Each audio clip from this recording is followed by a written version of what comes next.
Sejam todos bem-vindos. Meu nome é Osvaldo e você está no canal O Mundo Mágico dos Livros. Hoje vamos começar a leitura dessa obra fascinante, Drácula, de Bram Stoker. Convido-o a pegar seu fone de ouvido, sentar-se no sofá e acompanhar essa obra maravilhosa. Capítulo 1. Diário de Jonathan Harker. Taquigrafado. 3 de maio. Bistritz. Parti de Munique às 8h35 da noite e cheguei a Viena na manhã seguinte, muito cedo. Devia ter chegado às 6h46, mas o trem estava atrasado 1 hora. Tive ótima impressão de Budapeste. Pelo que pude ver do trem, pelo pequeno passeio que dei pela cidade, a impressão que tive foi a de estar saindo do Ocidente e entrando no Oriente. O tempo estava muito bom quando partimos, e ao anoitecer chegamos a Klausenberg, onde passei a noite no Hotel Royale. Ali jantei, ou melhor, ceei, uma excelente galinhada temperada com uma espécie de pimenta vermelha. Nota: arranjar receita para a mina. Meu alemão, embora eu o fale mal, me foi muito útil. Para falar a verdade, não sei como me arranjaria sem ele.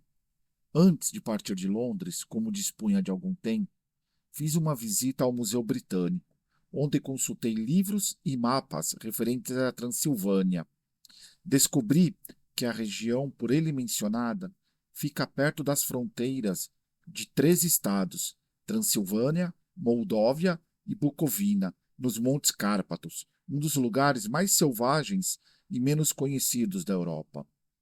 Não consegui localizar exatamente o castelo de Drácula, mas verifiquei que Bistritz, a localidade mencionada pelo Conde Drácula, é bem conhecida. Vou recorrer aqui a algumas das minhas notas, pois elas poderão refrescar minha memória quando conversar com Mina a respeito das minhas viagens. A população da Transilvânia se compõe de 4 nacionalidades: os saxões ao sul e misturados com os valáquios, descendentes dos dácios, os miajares a oeste, os equeles a leste e norte. Estou viajando para a região habitada por esses últimos, que se dizem descendentes de Átilas e dos Hunos. Segundo li, existem ali mais curiosas superstições do mundo. Nota: falar ao conde a esse respeito. Não dormi bem, apesar da minha cama ser bastante confortável, pois fui perturbado por sonhos esquisitos durante a noite inteira. Um cão ladrou sobre a minha janela. Talvez tenha sido ele que me prejudicou o sono, ou talvez tenha sido a pimenta que comi no jantar. O fato é que bebi um frasco de água inteiro, por sentir uma sede ardente. Somente quando já estava quase amanhecendo foi que consegui conciliar o sono e fui despertado por pancadas repetidas na porta do quarto, de maneira que acho que estava mesmo dormindo profundamente. Como primeira refeição, me deram mais pimenta vermelha e uma espécie de mingau de farinha de milho, chamado mamaliga, um ovo misturado com carne, que constitui um prato excelente, chamado impleata. Nota: pedir a receita também. Tive de comer apressadamente, pois o trem partia às 8 horas. A verdade é que ainda esperei dentro dele 1 hora inteira, até que ele partisse. Parece que quanto mais a gente avança rumo ao Oriente, tanto maiores se tornam os atrasos. Como é que se arranjarão na China?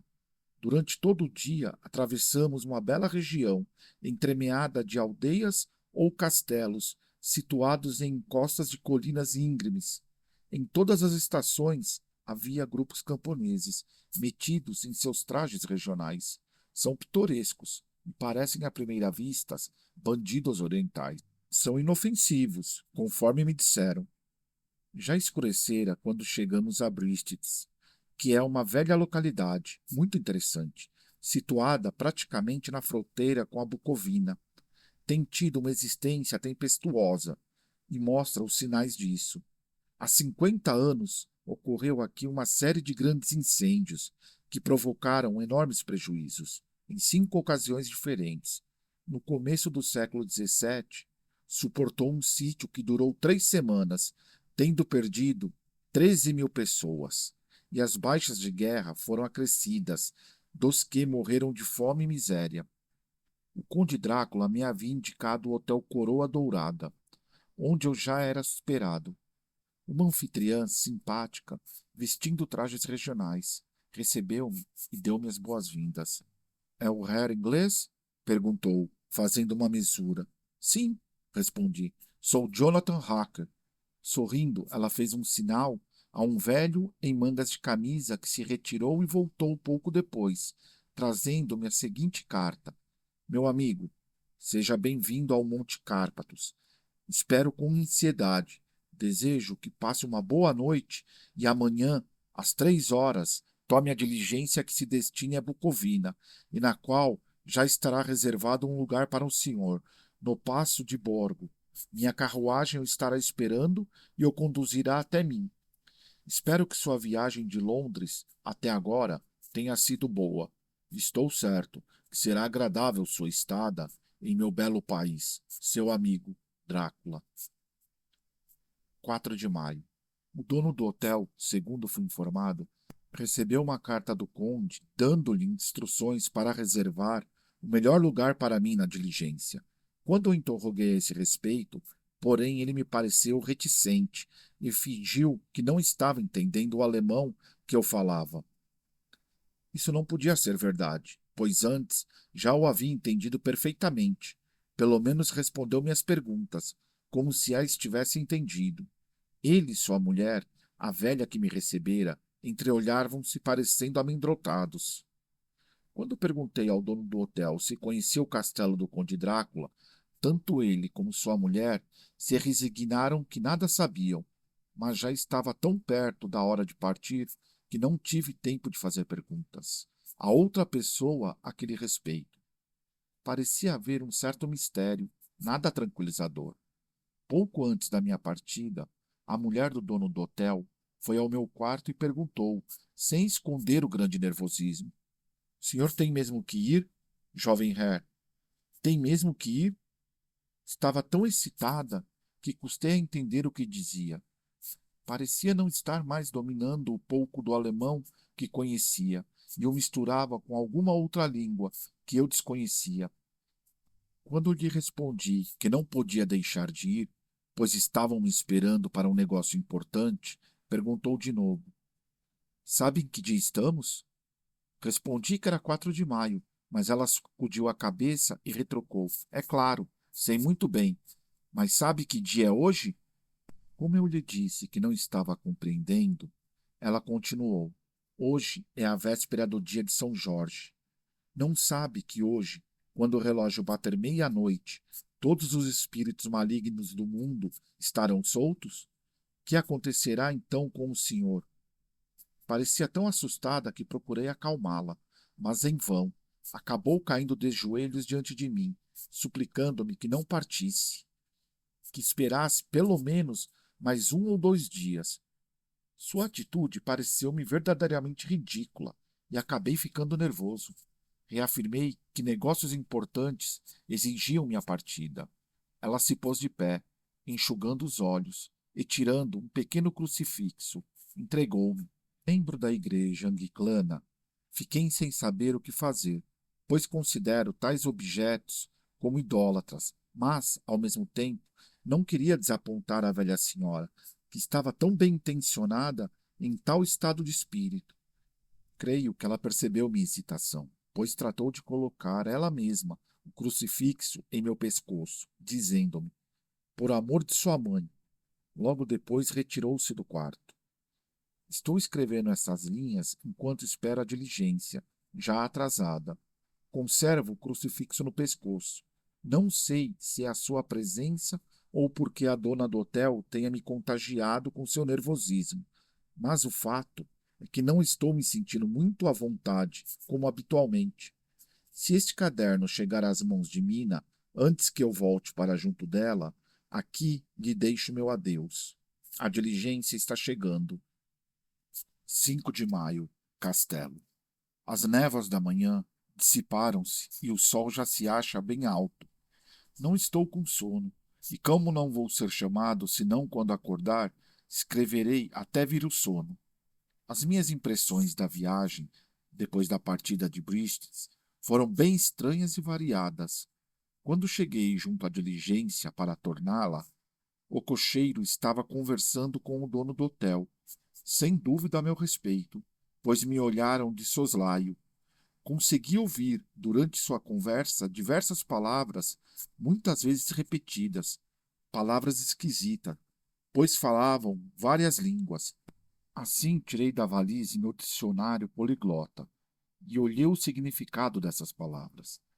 A constatação não foi muito alvissareira para mim, pois as palavras eram Ordok, Satanás, Pocol, Inferno, Stregoica, Feiticeiro, Vrolok ou Vraslovsk, ambas com o mesmo significado, pois uma é eslovaca e a outra sérvia, uma espécie de lobisomem ou vampiro. Nota: indagar ao conde a respeito dessas superstições. Quando partimos, todas as pessoas que tinham se reunido em frente da estalagem e que eram em número considerável perseguiram-me e fizeram figa para mim. Com alguma dificuldade, consegui que um companheiro de viagem me explicasse o que eles queriam. A princípio, esse meu companheiro de viagem não quis explicar, mas quando soube que eu era inglês, explicou-me que se tratava de uma simpatia contra mal-olhado. Não era muito agradável para mim partir assim para um lugar desconhecido, a fim de me encontrar com um homem desconhecido, mas todos pareciam tão bondosos e preocupados comigo que não pude deixar de me sentir sensibilizado. Em breve, a beleza da paisagem me fez esquecer aqueles temores fantásticos, embora talvez não conseguisse me livrar deles tão facilmente, se soubesse a língua que falavam meus companheiros de viagem. Diante de nós estendiam-se encostas verdejantes, margeadas por florestas e bosques, e no alto das colinas agitavam-se pomares ou casas residenciais de alguma fazenda. Apesar da estrada ser íngreme, a carruagem seguia com uma pressa que eu não podia compreender, mas era evidente que o cocheiro queria chegar o mais depressa possível a Borgo. Eu fora informado de que aquele caminho é excelente no verão, mas que ainda não fora reparado depois dos danos sofridos durante o inverno. Sob esse aspecto, é diferente dos caminhos dos Cárpatos em geral, pois é uma velha tradição que os mesmos sempre estejam em mau estado. O caminho parecia infindável e o sol foi descendo, cada vez mais, pelo horizonte e as sombras da noite começaram a aproximar-se. De vez em quando, passávamos por trechos eslovacos com seus pitorescos trajes, mas notei que, infelizmente, o bócio era comum. Algumas vezes as ladeiras eram tão íngremes que, apesar da pressa do nosso cocheiro, os cavalos tinham de retardar o passo. Eu quis descer e acompanhar a carruagem a pé, como costumamos fazer em nossa terra, mas o cocheiro não permitiu. Não, não, disse ele. Não deve andar a pé aqui. Os cães são muito bravos. E acrescentou, visivelmente com a intenção de fazer gracejos, pois olhou em torno para ver os sorrisos aprovador dos outros. E o senhor ainda pode ter de se haver com muita coisa desse gênero antes de se deitar. A única parada que fez foi momentânea, para acender os faróis. Quando escureceu de todo, a agitação entre os passageiros tornou-se grande. A carruagem avançava a grande velocidade, mas ainda assim os viajantes incitavam o cocheiro a avançar ainda mais depressa. Este brandido seu comprido chicote os açoitava os cavalos e os estimava, aos gritos. As montanhas pareciam aproximar-se. A estrada tinha melhorado. Estávamos entrando no Paço de Borgo, um a um. Vários dos passageiros ofereceram-se presentes, obrigando-me a aceitá-los, de modo tão afável que não admitia recusa.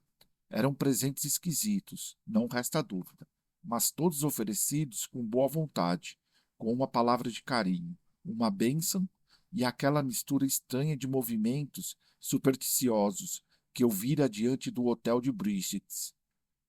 Depois, enquanto o cocheiro se debruçava sobre os animais e os cavalos galopavam pela estrada, Os passageiros procuravam olhar através das vidraças, sondando a escuridão. Era evidente que algo de muito excitante estava acontecendo, ou na iminência de acontecer. Mas, embora eu tivesse perguntado a todos os passageiros, ninguém quis me dar uma explicação.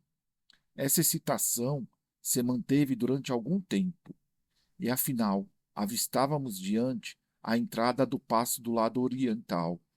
Nuvens escuras e pesadas cobriam o céu, ameaçando tempestade.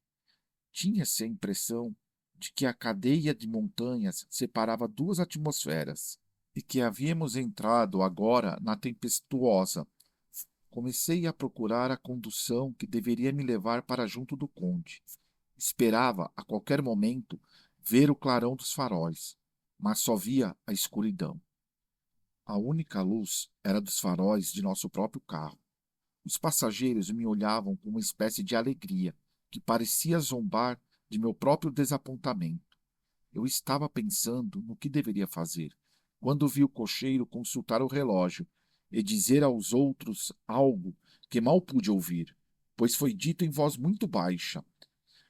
Pareceu-me, contudo, que dissera: 1 hora de adiantamento.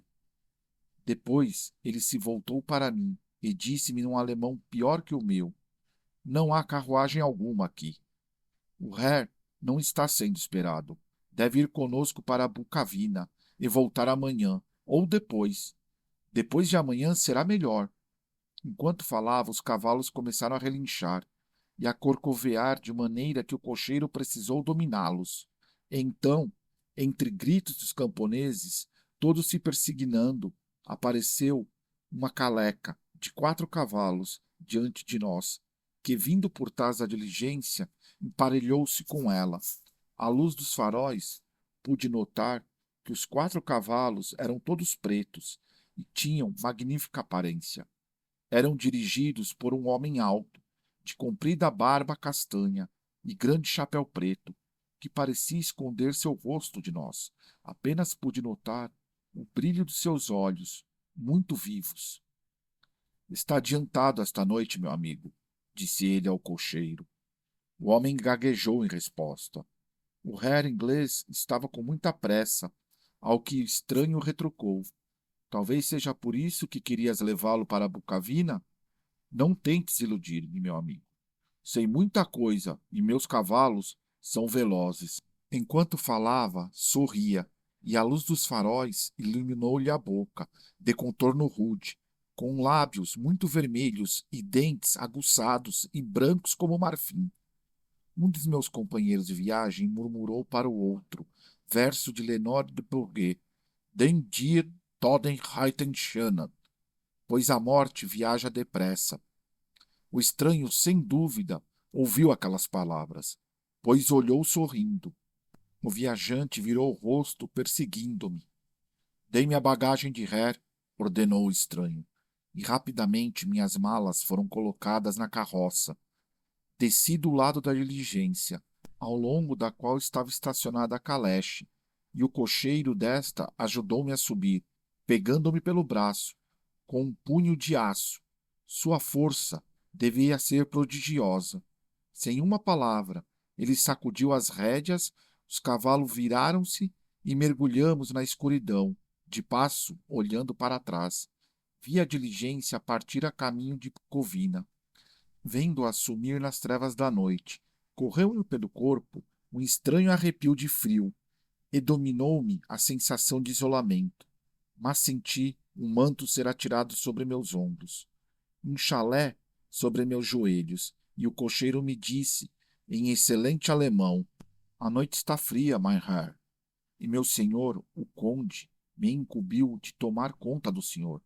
Debaixo do assento há uma garrafa de Slovitz, aguardente de ameixa do país. Se o senhor quiser, não bebi, mas já era um consolo saber que tinha bebida ali à mão. Sentia-me confuso e amedrontado. A carruagem avançava com rapidez. Depois fez uma curva completa e entrou em outra estrada. Minha impressão é que o carro passava constantemente pelos mesmos lugares e, realmente, prestando atenção numa saliência, Vi que era isso que estava acontecendo. Não tive, porém, coragem de perguntar ao cocheiro o que significava aquilo. Não adiantaria meu protesto. No caso dele estar mesmo atrasando a viagem, deliberadamente, tive curiosidade, contudo, de saber as horas, e com um fósforo aceso, consultei o relógio. Faltavam poucos minutos para a meia-noite. Senti um certo choque, pois creio que a superstição a respeito da meia-noite, tão espalhada, aumentara com as minhas recentes experiências. Aguardei os acontecimentos, numa expectativa desagradável. Depois ouvi um cão latir ao longe. Outros latidos foram respondendo, até que, trazido pelo vento, que agora soprava de leve sobre o passo, chegou aos meus ouvidos um urro selvagem, que parecia vir de muito longe, tão longe quanto a imaginação pode alcançar. Ouvindo o uivo, os cavalos começaram a ficar indóceis, mas o cocheiro lhes falou com voz calma e eles se aquietaram. Depois, muito longe, vindo das montanhas de ambos os lados, começou um uivo ainda mais forte e agudo, que afetou da mesma maneira a mim e aos cavalos. Tive vontade de pular da caleche e sair correndo, e os cavalos se empinaram e relixaram, sendo preciso o cocheiro empregar toda a sua força para contê-los.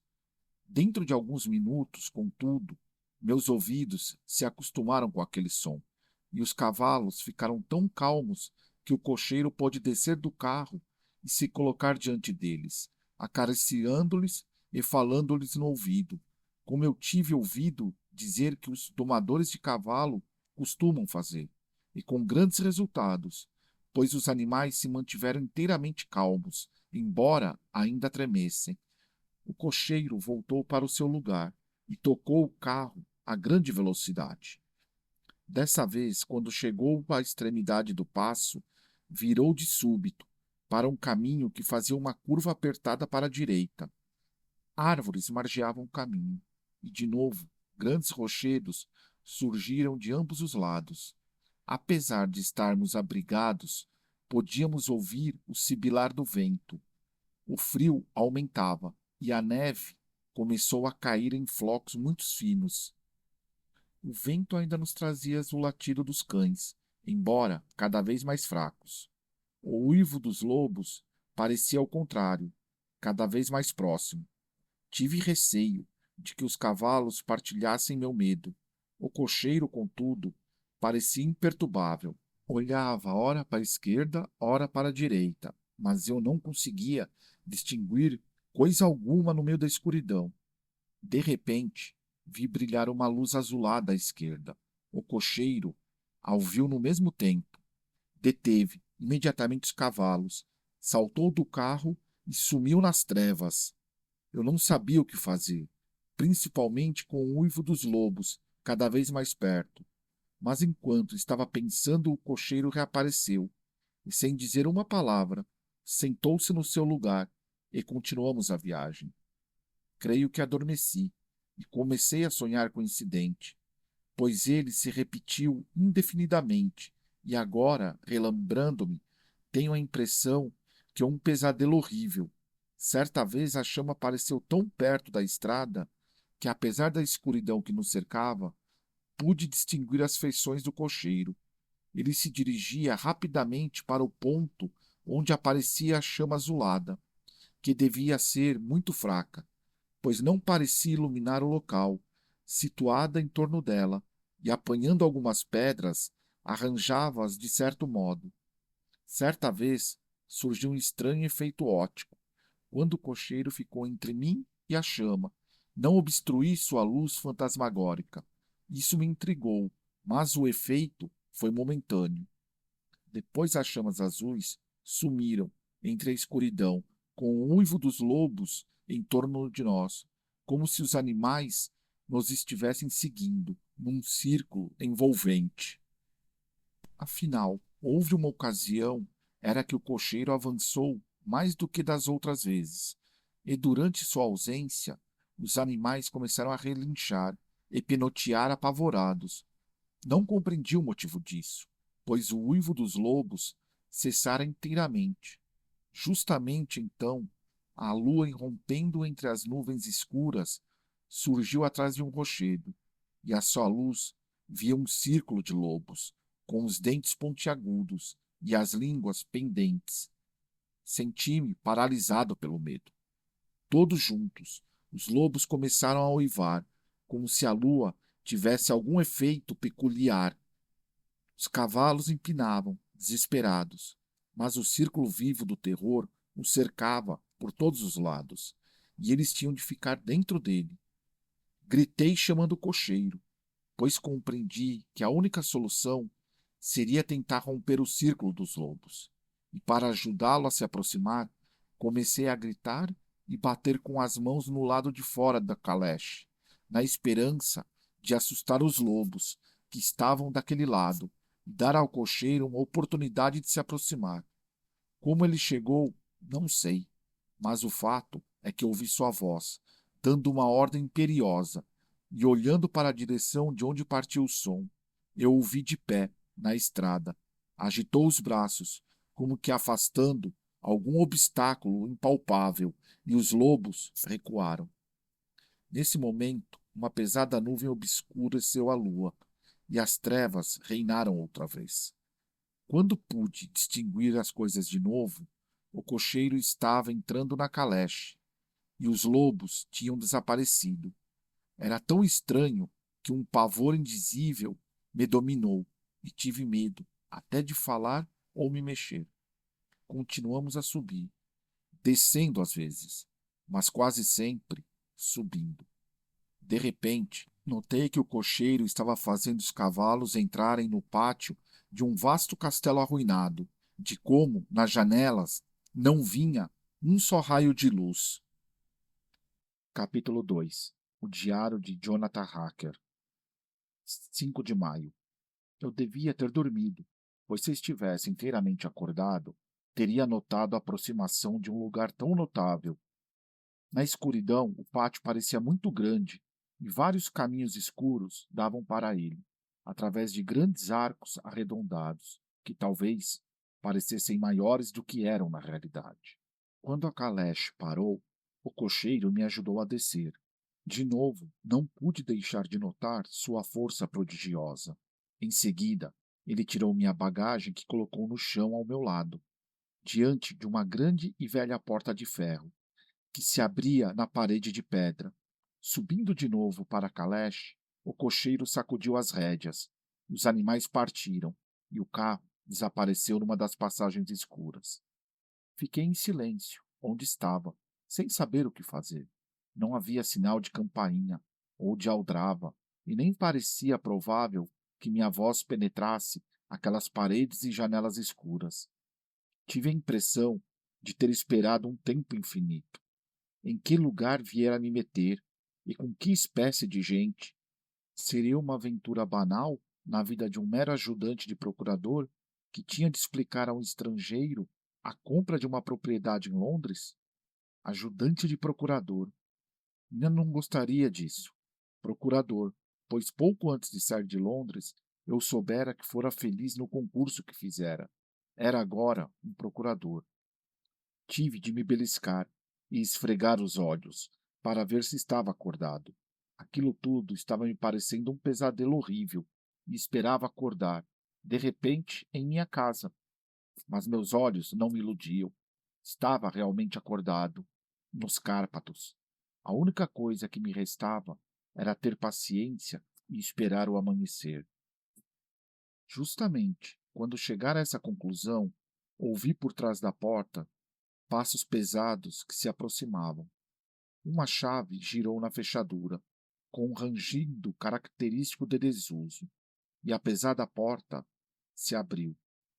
No lado de dentro estava de pé um velho alto, sem barba, e com um comprido bigode branco, vestido de preto da cabeça aos pés. Trazia nas mãos uma velha lâmpada de prata, cuja chama lançava nas paredes sombras enormes. O velho fez-me sinal para entrar, com a mão direita, num gesto cortês, dizendo em excelente inglês, mas com uma entonação estranha: Seja bem-vindo à minha casa. Entre, por sua livre e espontânea vontade. Não fez menção de avançar para vir ao meu encontro, deixando-se ficar imóvel como uma estátua, com seu gesto de boas-vindas, o tivesse petrificado. Logo que entrei, contudo, ele adiantou-se, impulsivamente, e apertou minha mão com uma força que me fez pestanejar, porque também contribuiu o fato de sua mão ser fria como gelo, mais parecendo a mão de um morto que a de um vivo. Seja bem-vindo à minha casa. Entre à vontade. Saia são e salvo, e deixe aqui um pouco da felicidade que traz. A força com que me apertou a mão era tão semelhante à que eu havia notado no cocheiro, cujo rosto não vira, que por um momento imaginei se os dois não seriam a mesma pessoa. Para me assegurar, perguntei: O Conde Drácula? Sou Drácula, respondeu ele com uma mesura cortês. E desejo-lhes boas-vindas à minha casa, Sr. Hacker. Entre, a noite está fria, e o senhor deve estar precisando comer e descansar. Enquanto falava, colocou a lâmpada num nicho da parede, e antes que eu pudesse impedir, pegou minha bagagem. Protestei, mas ele insistiu. O senhor é meu hóspede. Já é tarde. Meus criados não estão por aí. Deixe que eu mesmo cuide do senhor. Fez questão de levar ao longo de um corredor, de uma escada de pedra, após a qual seguiu por outros corredor de pedra, que terminava numa porta. No fim desse corredor, o conde abriu uma pesada porta e regozijei-me ao ver uma sala bem iluminada, com uma mesa posta para a ceia e uma lareira onde crepitava bom fogo. O conde depositou minha bagagem no chão, fechou a porta e, atravessando a sala, abriu outra porta, que dava para um pequeno quarto octagonal, iluminado por uma simples lâmpada, e que parecia não ter janela alguma. Atravessando, abriu outra porta e me fez sinal para entrar. A vista era agradável. Tratava-se de um grande quarto de dormir, bem iluminado e aquecido por outra lareira.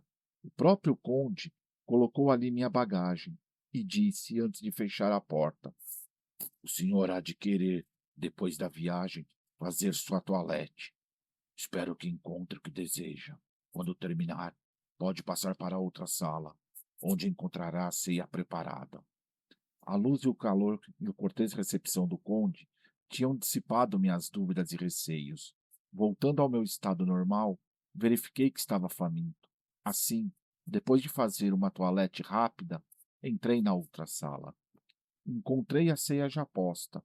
Meu anfitrião, que estava de pé junto à lareira, mostrou a mesa, num gesto cortês, dizendo: Peço-lhe que se sente e ceie à vontade. Espero que me desculpe por não lhe fazer companhia, mas já jantei e não costumo cear. Entreguei-lhe a carta lacrada que o Sr. Hawkins me confiara. Ele a abriu e leu gravemente. Depois, sorrindo, amavelmente, entregou-a para que eu a lesse. Pelo menos um trecho dela deu-me grande prazer. Lamento que um ataque de gota, moléstia que me ataca com frequência, me impeça, em absoluto, qualquer viagem num futuro próximo. Mas tenho o prazer de comunicar que posso enviar um substituto plenamente capaz, no qual deposito absoluta confiança. É um jovem enérgico e talentoso. A sua maneira é muito leal. É discreto e pouco falador, e se fez homem trabalhando comigo. Estará à sua disposição para ajudá-lo, quando o senhor desejar, e receberá suas instruções a respeito de todos os assuntos. O próprio conde tirou a tampa de uma travessa, e eu ataquei, imediatamente, um excelente frango assado, que com queijo, salada e uma garrafa de velho tocai, do qual tomei 2 copos, constituiu minha ceia. Enquanto eu comia, o conde me fez muitas perguntas sobre a viagem, e contei-lhe todos os promenores. Quando acabei de ceiar, aquecendo ao desejo de meu anfitrião, sentei-me numa cadeira junto do fogo e pus-me a fumar um charuto que ele me ofereceu, desculpando-se ao mesmo tempo pelo fato de não fumar. Tive então a oportunidade de observá-lo. e achei sua fisionomia altamente expressiva. Tem nariz aquilino, narinas dilatadas, testa ampla e bela cabeleira, já rareando nas têmporas, mas muito abundante no resto da cabeça. Suas sobrancelhas são espessas, quase se encontrando sobre o nariz. A boca, pelo que pude ver, sobre o bigode espesso, é firme e dura, e os dentes são particularmente aguçados e brancos, projetando-os entre os lábios, cuja cor demonstra extraordinária vitalidade para sua idade. Quanto ao resto, as orelhas são pálidas e muito pontudas, o queixo largo e forte, e as faces firmes, embora finas. O que mais impressionava, no entanto, era sua extraordinária palidez. Até então, eu tinha notado as costas de suas mãos, que tinham me parecido brancas e finas, mas vendo-as mais de perto, pude notar, eram bem grossas, com dedos fortes. Por mais estranho que pareça, as palmas das mãos tinham cabelos. As unhas eram compridas e finas, terminando em ponta. Como o conde se curvava sobre mim, encostando-me as mãos, não pude conter um tremor. Talvez tenha sido por causa de seu mau hálito, mas o fato é que me dominei uma horrível sensação de náusea, que não pude esconder. O conde notou-a, evidentemente, e recuou, e com uma espécie de sorriso que deixava ver melhor seus dentes salientes, sentou-se de novo, do outro lado da lareira. Ficamos em silêncio durante algum tempo. Do vale vinham os uivos de muitos lobos. Ouça-os, os filhos da noite, disse o conde com os olhos brilhando. Que música fazem! E notando sem dúvida a minha estranheza, acrescentou: os senhores, habitantes da cidade, não podem compreender os sentimentos de um caçador. Pôs-se de pé e depois acrescentou: mas o senhor deve estar cansado. Seu quarto já está arrumado e amanhã poderá dormir até a hora que quiser. Tenho de me ausentar durante toda a tarde. Durma bem, portanto, e tenha sonhos agradáveis. E com uma mesura cortês, abriu-me a porta do aposento octagonal e entrei em meu quarto. Perturba-me um mar contradições. Duvido, tenho medo, penso coisas estranhas, que não me atrevo a confessar a mim mesmo. Deus que me proteja, ao menos para o bem daqueles que me são caros. 7 de maio. Descansei bastante nessa última 24 horas. Dormi até tarde e ninguém me acordou. Depois vesti-me, dirigi-me à sala onde Seara e encontrei uma refeição, fria e café ainda quente, pois a cafeteira estava colocada no fogão, em cima da mesa. Havia um cartão que dizia: tive de me ausentar por algum tempo. Espere por mim. Terminada a refeição, procurei a campainha, a fim de chamar os criados para tirar a mesa, mas não encontrei campainha alguma. Havia naquela casa algumas deficiências esquisitas, em contradição com as provas de riqueza que o cercavam. O serviço de mesa era de ouro e tão bem trabalhado que devia ter um imenso valor. Também as cortinas e tapeçarias eram valiosíssimas, mas estavam velhas e mofadas. Em nenhum dos aposentos, nem mesmo no meu toucador, havia um espelho, e tive de me valer do espelhinho de barbear que trouxera na minha mala, para me barbear ou pentear os cabelos. Ainda não tinha visto um criado ou ouvido qualquer ruído no castelo, a não ser o uivo dos lobos. Algum tempo depois, acabada a refeição, procurei alguma coisa para ler, pois não queria andar pelo castelo antes de pedir licença ao conde. Não havia no aposento livro, jornal ou mesmo material para escrever. Abri a porta do quarto e encontrei uma espécie de biblioteca. Na biblioteca encontrei satisfeito muitos livros ingleses. No centro havia uma mesa repleta de revistas e jornais londrinos. Nenhum deles, contudo, de data recente.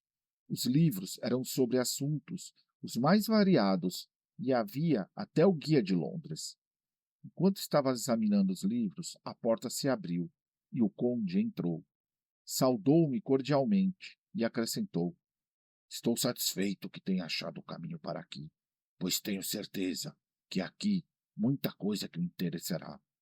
Esses companheiros, disse apontando para os livros, têm sido bons amigos para mim. E há alguns anos, desde que tive a ideia de ir para Londres, me têm dado muitas horas de prazer. Através deles, aprendi a conhecer sua grande Inglaterra. E conhecê-la é amá-la. Estou ansioso para ir para as ruas repletas de gente de Londres, ver-me no meio do turbilhão da humanidade, compartilhar de sua vida, suas transformações, sua morte. Mas, infelizmente, só conheço seu idioma através dos livros. Quero aprender a falá-lo com o senhor. Mas o senhor sabe e fala o inglês perfeitamente, conde, disse eu. Agradeço, meu amigo, sua apreciação lisonjeira, mas ainda me falta muita coisa. Na verdade, o senhor fala o inglês magnificamente. Não, respondeu ele. Sei que se fosse para Londres, ninguém ali me tomaria por estrangeiro. Isso não é bastante para mim. Aqui sou nobre. Os plebeus me conhecem. Eu sou um senhor. Mas um estranho, numa terra estranha, não é ninguém. Ficarei contente de ser como os outros, de maneira que, quando eu falar, ninguém pare para comentar. É um estrangeiro.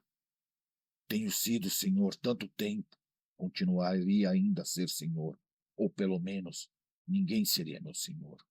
O senhor não veio aqui somente como agente de meu amigo Peter Wilkins, de Exeter, para conversar comigo sobre minha nova propriedade em Londres. Espero que fique comigo algum tempo, para que, conversando com o senhor, eu possa adquirir o sotaque inglês, corrigindo-me mesmo com os pequenos erros. Peço desculpas por ter estado fora tanto tempo, mas sei que perdoará, que tem tantos negócios importantes para tratar. Naturalmente, concordei e pedi-lhe licença para entrar à vontade naquele aposento. O senhor pode ir onde quiser no castelo, exceto, naturalmente, onde as portas estiverem fechadas à chave, respondeu ele.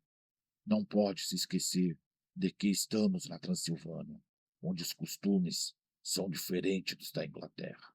E o senhor aqui poderá ver muitas coisas diferentes. Era evidente que estava disposto a conversar, e fiz-lhe muitas perguntas relativas a fatos que já tinham acontecido comigo, ou que pudera perceber. Às vezes, ele se afastava do assunto, fingindo não compreender, mas, em geral, respondeu com muita franqueza. Tornei-me mais audacioso e perguntei-lhe o que significavam as coisas estranhas que vira na véspera, como, por exemplo, o fato do cocheiro ter se dirigido aos lugares onde apareciam as chamas azuladas. Segundo dizem, respondeu ele, na véspera do dia de São Jorge, aparece uma chama azulada nos lugares que está enterrado um tesouro. Não há dúvida de que existem muitos tesouros enterrados nesta região, pois seu solo foi disputado durante muitos séculos pelos valáquios, saxões e turcos. Há pouco palmos dessa terra que não tenha sido regado com o sangue dos patriotas ou dos invasores. Quando os austríacos e húngaros invadiram o país, os patriotas os enfrentaram nas montanhas. Quando o invasor triunfou, pouca coisa encontrou, pois o que havia foi escondido no solo. Mas esses tesouros terão ficado tanto tempo escondido, quando era tão fácil procurá-los? Perguntei. O conde sorriu, deixando à mostra os dentes compridos, pontudos. Os camponeses são medrosos, respondeu. Essas chamas só aparecendo numa noite, e nessa noite ninguém desta região tem coragem de sair de casa. Mas vamos falar sobre Londres e minha futura residência. Pedindo desculpas pelo meu descuido, dirigi-me ao quarto, a fim de tirar os documentos de minha mala. Enquanto os estava arrumando, ouvi barulho de porcelana e prato no outro aposento.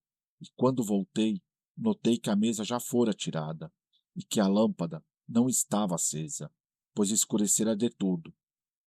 O conde, estendido no sofá, estava lendo nada mais, nada menos que o Guia de Bradshaw da Inglaterra. Quando entrei, ele tirou da mesa os livros e papéis e começamos a discutir planos, dados e algarismo de todos os tipos. Ele estava interessado por tudo e fez-me uma infinidade de perguntas sobre o lugar e seus arredores. Evidentemente, estudara muito o assunto, pois estava mais bem informado do que eu mesmo. Como tivesse salientado tal fato, ele retrucou: Não acha natural que seja assim? Quando eu estiver lá, meu amigo Jonathan Hacker não estará mais ao meu lado, podendo prestar-me todas as informações de que eu necessitar, pois sem dúvida estará em Exeter, a milhas de distância, provavelmente trabalhando com documentos jurídicos ao lado do meu outro amigo, Peter Hawkins. Tratamos então dos detalhes da aquisição da propriedade de Pulford. Depois que eu der ao conde as explicações e de ele ter assinado os papéis necessários e de haver escrito uma carta para a remessa dos documentos ao Sr. Hawkins, indagou como foi que eu descobri a propriedade. Li então para ele as notas que eu tomara então e que reproduzo aqui.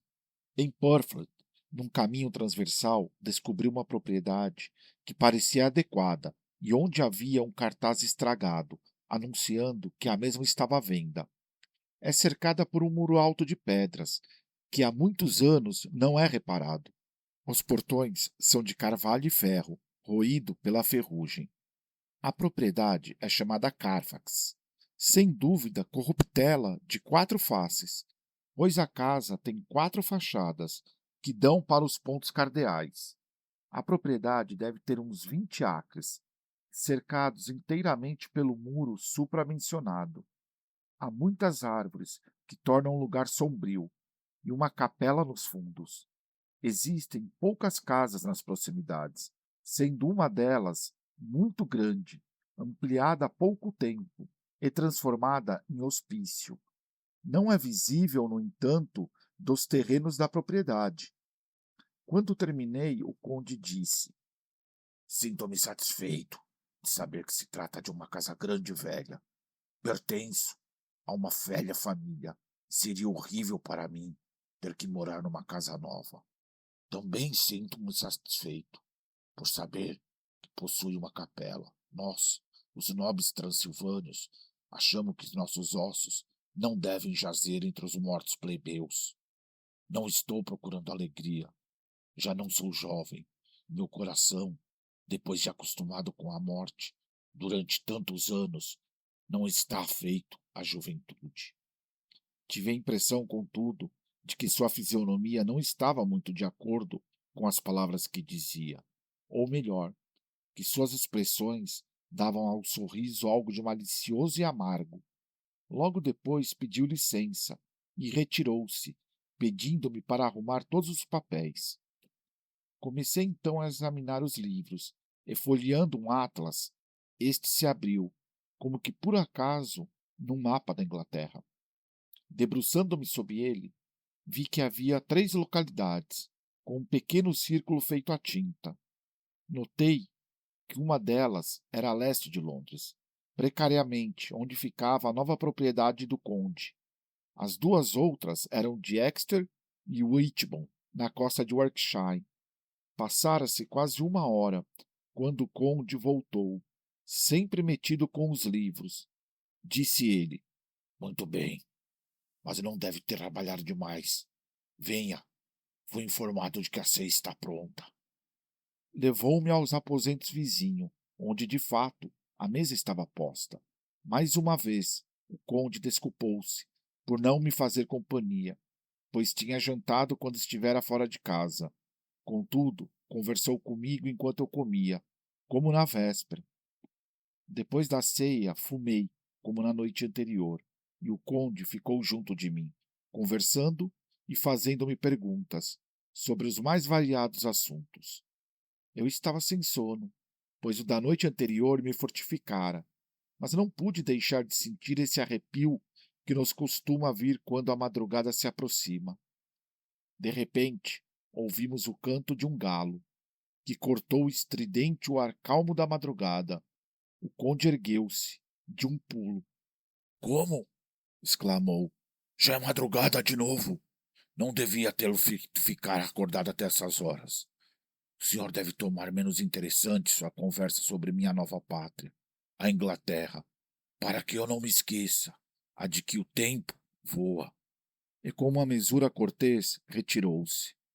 Fui para o meu quarto e abri a cortina, mas havia pouca coisa para ver. A janela dava para o pátio, e a única coisa que vi foi o céu cinzento.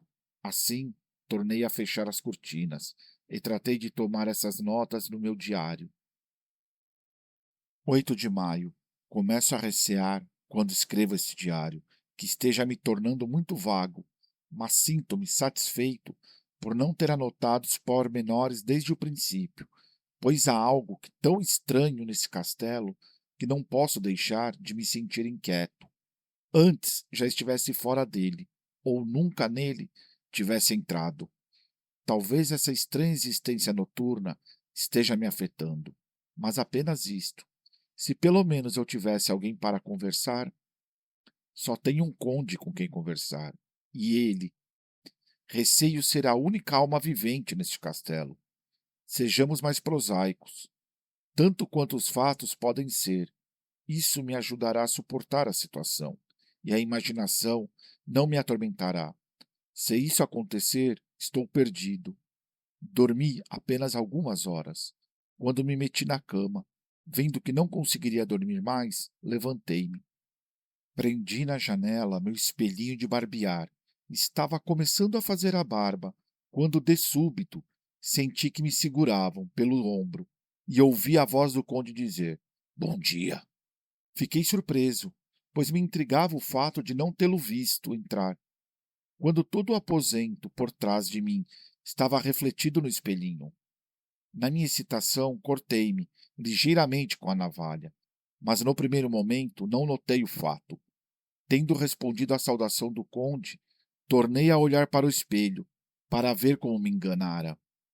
Desta vez não podia haver erro, pois o homem estava junto de mim, e eu podia vê-lo sobre meus ombros, mas sua imagem não estava refletida no espelho. Todo o quarto por trás de mim aparecia no espelho, mas não havia sinal de homem algum, a não ser eu. Era surpreendente tal fato, surgindo após tantas coisas e aumentando a inquietação que eu sempre sentia perto do conde. Mas, naquele instante, viu que o corte sangrara um pouco e o sangue escorria-me pelo queixo. Abaixei a navalha e virei-me procurando alguma coisa para o sangue. Quando o conde viu meu rosto, seus olhos chamejaram com uma fúria demoníaca e, de repente, ele estendeu as mãos para agarrar-me em meu pescoço. Virei-me e sua mão tocou o rosário, que prendia o crucifixo. Isso acarretou uma mudança instantânea nele, pois a fúria passou tão rapidamente que mal pude acreditar que tivesse ocorrido. Tome cuidado para não se cortar, disse ele. É mais perigoso do que pensa nessa região. Depois, agarrando o espelhinho, prosseguiu. E foi este maldito objeto causador de tudo. É ridículo instrumento da vaidade humana. Fora com ele! E abrindo a pesada janela, atirou o espelho, que se fez em 1000 pedaços, nas pedras do pátio embaixo.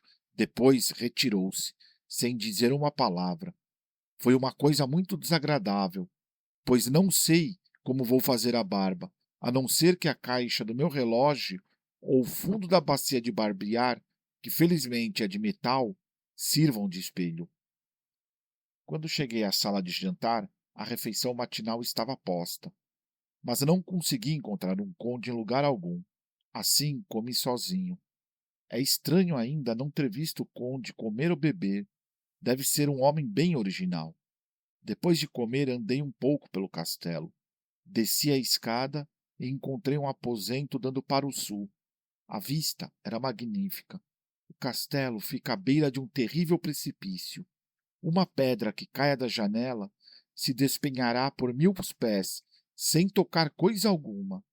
Até onde a vista podia alcançar, só havia as copas verdes das árvores, com um rochedo saliente. De vez em quando, aqui e ali, viam-se fitas prateadas de rios serpenteando através da floresta, em ravinas profundas.